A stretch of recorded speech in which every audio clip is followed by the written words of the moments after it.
Giovana, no Enem de 2018, tirou 980. O que isso significa? Um corretor deu 960 e o outro corretor deu 1000. Especificamente, a Giovana perdeu ponto na competência número 1, que é a que vai avaliar a parte de norma culta, vocabulário e estrutura da frase. Lembrando, o tema do Enem do ano passado era a manipulação do comportamento do usuário a partir do controle de dados na internet. Vamos ver como é que a Giovana produziu esse texto. Ela diz assim: a partir da segunda metade do século XX, com o advento da Revolução Técnico-Científica, popularmente conhecida como Terceira Revolução Industrial, tem-se o desenvolvimento de uma era tecnológica baseada na ciência, na informação, bem como na utilização de aparelhos tecnológicos como celulares e tablets. Primeira coisa que ela fez uma alusão histórica. Ela usou a história para falar do texto dela. O que é muito interessante é que ela já começa na primeira frase fazendo o repertório sociocultural. Entretanto, tem um probleminha aqui. A palavra tablet é uma palavra de origem estrangeira. Ela deveria ter colocado entre aspas. Isso já conta como um primeiro desvio gramatical. Lembrando, no Enem 2018 você poderia ter até 2 desvios. No terceiro você já começa a perder pontos. Então, estou aqui contando o primeiro desvio gramatical dela. Estes, no entanto, e aí o estes é uma estratégia de retomada de celulares e tablets, apesar de propiciarem um maior acesso à informação, facilitam também a manipulação de dados por meio da internet. Ela optou por fazer uma tese que a gente chama de tese por contraste. O que é a tese por contraste? Ela mostra uma oposição entre duas realidades. Ela faz uma oposição entre vantagens oferecidas pela internet e os problemas gerados pela internet. Especificamente, o problema da manipulação de dados por meio da internet. Muito interessante que na tese dela, que é esta segunda frase do texto, ela já coloca a causa dessa manipulação. E ela indica isso por meio da expressão em decorrência, que seria equivalente a devido a.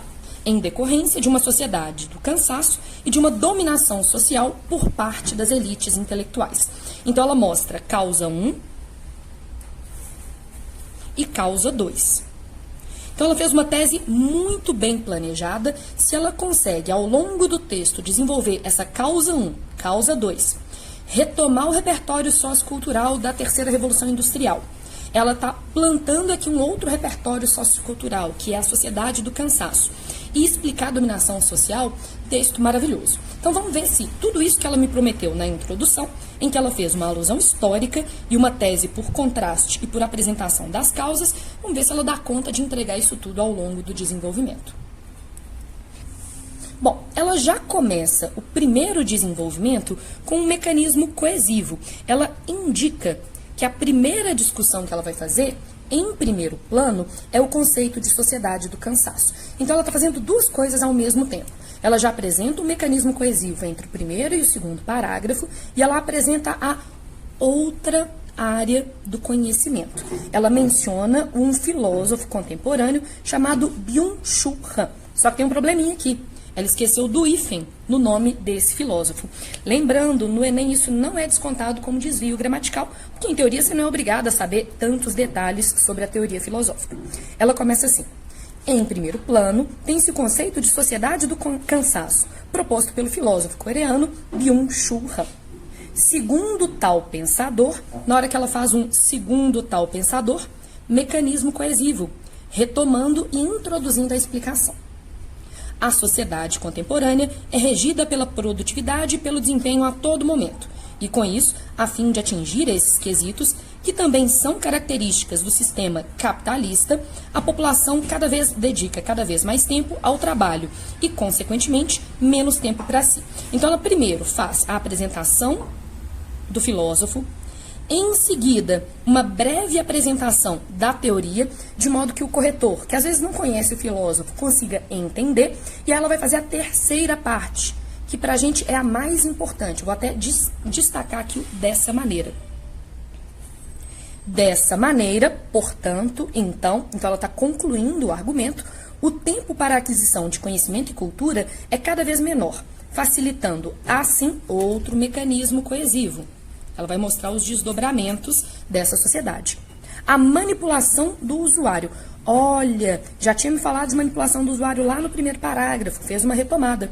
Uma vez que este mecanismo coesivo que retoma o usuário não filtra as informações por falta de tempo e acaba lendo as primeiras notícias que aparecem na tela do celular, por exemplo. Ou seja, o que ela faz aqui nesse item 3? Ela aplica a teoria do Byung-Chul Han à sociedade contemporânea e às redes sociais. Então ela vai fazer um truquezinho que eu já ensinei em um dos meus vídeos. Vai lá no YouTube, Jana Rabelo. Primeiro você apresenta o repertório sociocultural, depois você explica o repertório sociocultural, depois você aplica ao tema que está sendo discutido. Então, passo 1, passo 2, passo 3. Ela vai fazer, então, uma outra observação.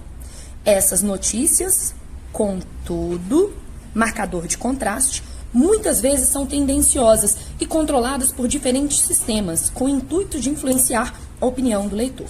Na hora que se fala de influenciar a opinião do leitor e que esses textos são tendenciosos, ela está retomando uma problematização que está lá na introdução. Então, ela está criando um mecanismo coesivo em que ela liga o primeiro ao segundo parágrafo. Então, o que ela fez no segundo parágrafo? Ela apresenta o repertório sociocultural do Byung-Chul Han, explica o repertório, aplica o tema e retoma a tese que estava lá no primeiro parágrafo. Então, vamos ver o que ela vai fazer no terceiro parágrafo. Ademais, lembrar, ademais é um coesivo que indica adição. Ou seja, ela está apresentando a segunda causa que ela tinha me prometido lá no primeiro parágrafo. Ela pôs causa 1, correspondente ao desenvolvimento 1. Causa 2, correspondente ao desenvolvimento 2. Ademais, vale ressaltar também que é um outro mecanismo aditivo, então ela realça o ademais, o termo microfísica do poder, do filósofo Michel Foucault. Ou seja, ela já tinha uma outra área do conhecimento, que era o Byung-Chul Han, sociedade contemporânea regida pela produtividade. Ela vai fazer um outro repertório sociocultural.